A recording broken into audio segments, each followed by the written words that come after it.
வணக்கம் காவேரியன்ஸ். இன்றைக்கி வந்து ரெண்டு பேங்க்கை அனலைஸ் பண்ண போகிறேன். அதில் வந்து எந்த bank better based on result அப்படிங்கிறத சொல்ல போகிறேன். இது என்னுடைய வியூ பாயிண்ட்டு. அதே சமயத்தில் பஜாஜ் ஃபைனான்ஸ்லேருந்து ஒரு நியூஸ் வந்திருக்கு. அது என்னங்கிறது கூட இந்த வீடியோவில் பார்த்துடலாம்.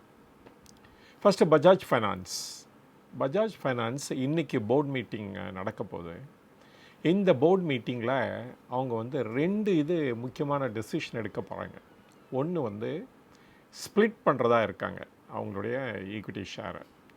அதே சமயத்தில் போனஸ் கூட கொடுக்க போகிறாங்க அப்படின்னு சொல்லியிருக்காங்க.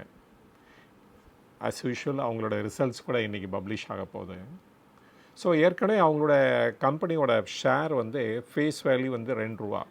ஸோ அதை வந்து ஒன்றா ஸ்ப்ளிட் பண்ண போகிறாங்கன்னு நினைக்கிறேன். ஸோ பார்ப்போம், ஈவினிங் தெரியும் அதை பற்றி. இந்த ஸ்ப்ளிட்டும் போனஸும் ஒன்றா வரதுனால இந்த ஃப்ளோட்டிங் ஷேர்ஸ் வந்து எக்கச்சக்கமாக இன்க்ரீஸ் ஆகும். அண்டு பார்ப்போம் எப்படி அந்த ப்ரைஸு கோட்டாக போகுது அப்படின்ட்டு. போஸ்ட் அந்த போனஸ் ஷேரு இப்போ ஆல்ரெடி அபவுட் ₹9,000 கோட் ஆகிட்டுருக்கு. அது எப்படி after the split and bonus வந்தோடனே வெகுவாக குறையும். பட் பார்ப்போம் என்ன மாதிரி ரேட்டில் அது கோட்டாக போகுது. பட் ஆனால் த பெஸ்ட் என்பிஎஃப்சி கம்பெனி, இது ஒரு கோல்டு ஸ்டாண்டர்ட் அப்படின்னு கூட சொல்லலாம். இப்போ வந்து ஐடி கம்பெனி எடுத்துட்டிங்கன்னா எப்படி டிசிஎஸ் வந்து ஒரு கோல்டு ஸ்டாண்டர்டோ, அதே மாதிரி இந்த நான் பேங்கிங் ஃபைனான்ஸ் கம்பெனியில் ஒரு கோல்டு ஸ்டாண்டர்ட் அப்படின்னு சொன்னால் இந்த பஜாஜ் ஃபைனான்ஸ் தான் சொல்லணும் நம்ம. ஸோ வித் திஸ் இன்ட்ரடக்ஷன் நம்ம வந்து இப்போ ரெண்டு பேங்க் எடுத்து அனலைஸ் பண்ணலாம். இது ரெண்டுமே பப்ளிக் செக்டர் பேங்க்ஸ். ஒன்று வந்து the bank of Maharashtra, another வந்து சென்ட்ரல் பேங்க் ஆஃப் இந்தியா. இந்த ரெண்டும் பார்த்திங்கன்னா ஒரு காலத்தில் வந்து இந்த ப்ராம்ப்ட் கரெக்டிவ் ஆக்ஷன் கீழே இருந்தது. தட் இஸ் ஆர்பிஐ மானிட்டர் பண்ணிகிட்டு இருந்தாங்க. அண்டு அவங்களோட டைரக்ட் கண்ட்ரோல் வேறு இருந்தது.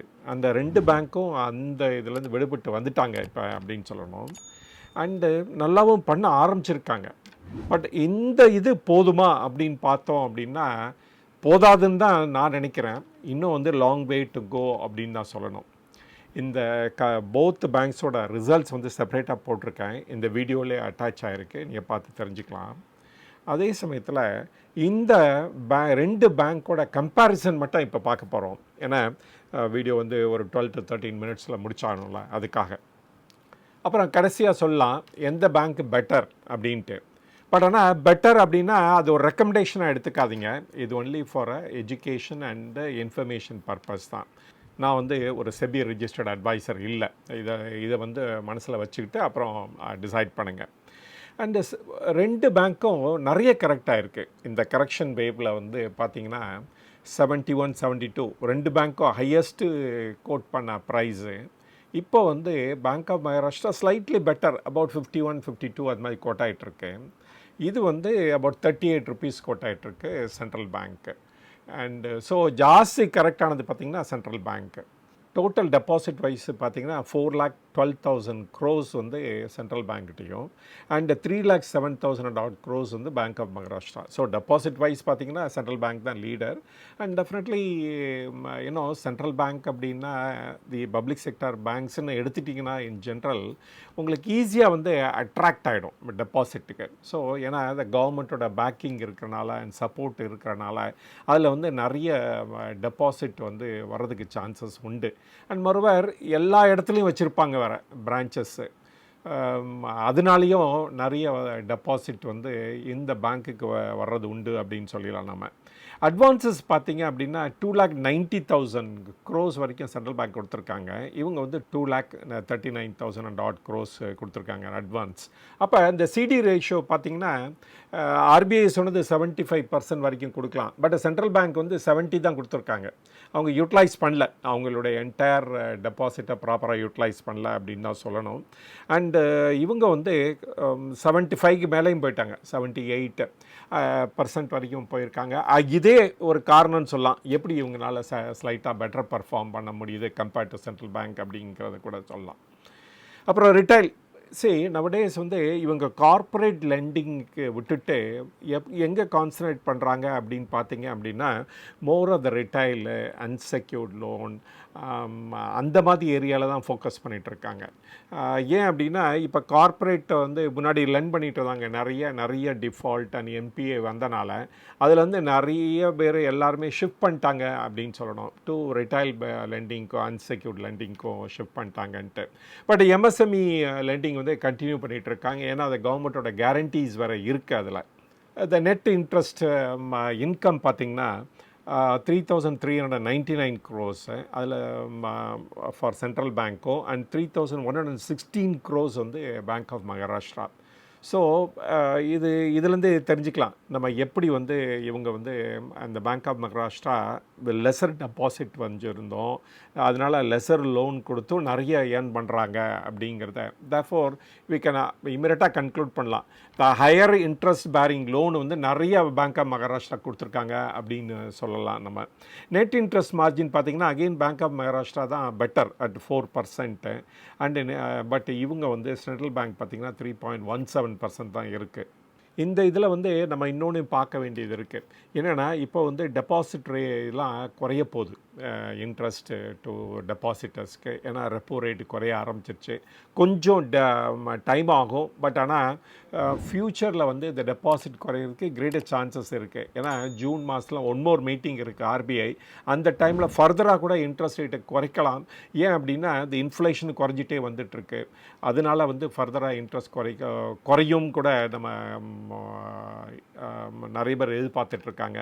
பார்ப்போம் என்ன நடக்க போகுதுங்கிறத. ஸோ அந்த டைமில் வந்து இவங்க லெண்டிங் ரேட்டும் குறைச்சாகணும். அண்டு அதே சமயத்தில் ஈவன் தி பாரோவர்ஸ் இவங்க வந்து குறைச்சி இன்ட்ரெஸ்ட் தான் கொடுப்பாங்க அப்படின்னு தான் சொல்லணும் நம்ம. ஸோ அந்த டைமில் வந்து இன்னும் ஜாஸ்தி சேலஞ்ச் இருக்கும்.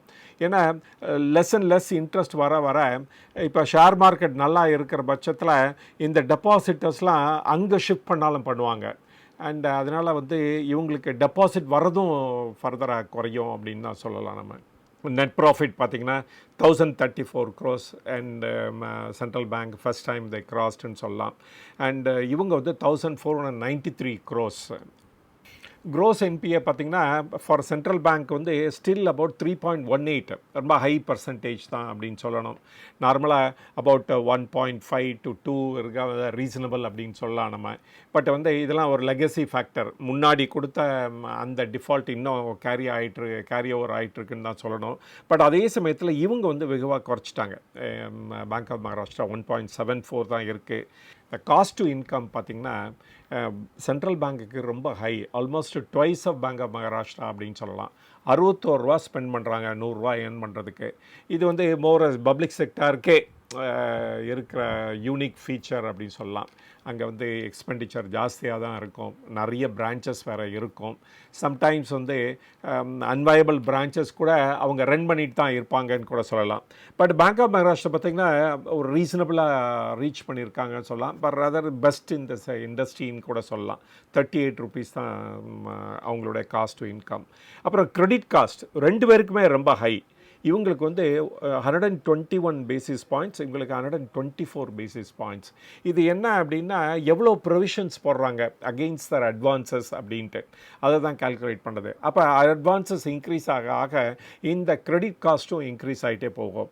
இவங்களோட ப்ரொவிஷன்ஸை பார்த்தோம்னா 969 crores for central bank and 983 crores for bank of Maharashtra. So இதனால தான் இந்த ப்ரைஸ் வந்து ஸோ டிப்ரெஸ்டாக இருக்குது. ஸ்டில் வந்து இந்த பேங்க் வந்து like other like Federal bank மாதிரியோ இல்லாட்டா கரூர் வைஸ்யா பேங்க் மாதிரியோ நம்ம வந்து ஹை ரேட்டு கொடுக்கல மார்க்கெட்டில் அப்படின்னு சொல்லலாம் நம்ம. இப்போ வந்து coming to the return on assets. Return asset பார்த்திங்கன்னா 0.86 தான் central bank. Anything less than 1 வந்து நம்ம வந்து நார்மலாக நாட் ஸோ குட் அப்படின்னு தான் சொல்லுவோம் நம்ம. அண்டு இவங்களை பொறுத்த வரைக்கும் பேங்க் ஆஃப் மகாராஷ்டிரா பார்த்தீங்கன்னா return on assets 1.75. It's very good அப்படின்னு தான் சொல்லணும் நம்ம. அதே மாதிரி ரிட்டர்ன் ஆன் ஈக்விட்டியும் ரொம்ப நல்லாயிருக்கு ஃபார் பேங்க் ஆஃப் மகாராஷ்டிரா 22.62. இதுக்கு வந்து 15.68. கேபிட்டல் அடிக்வசி ரேஷியோ அண்ட் இதில் பார்த்தீங்கன்னா சென்ட்ரல் பேங்க்குக்கு 15.68 and 22.62. So bank of Maharashtra பொறுத்த வரைக்கும் ஃபர்தராக அவங்க கேபிட்டலைஸ் பண்ண வேண்டியதில்லை. இப்போ சப்போஸ் அவங்க வந்து நிறைய டெபாசிட் அட்ராக்ட் பண்ணால் கூட திருப்பியும் கேபிட்டலைஸ் பண்ணாமல் ஸ்டில் அந்த ரெகுலேட்டரி இதை வந்து மீட் பண்ண முடியும்.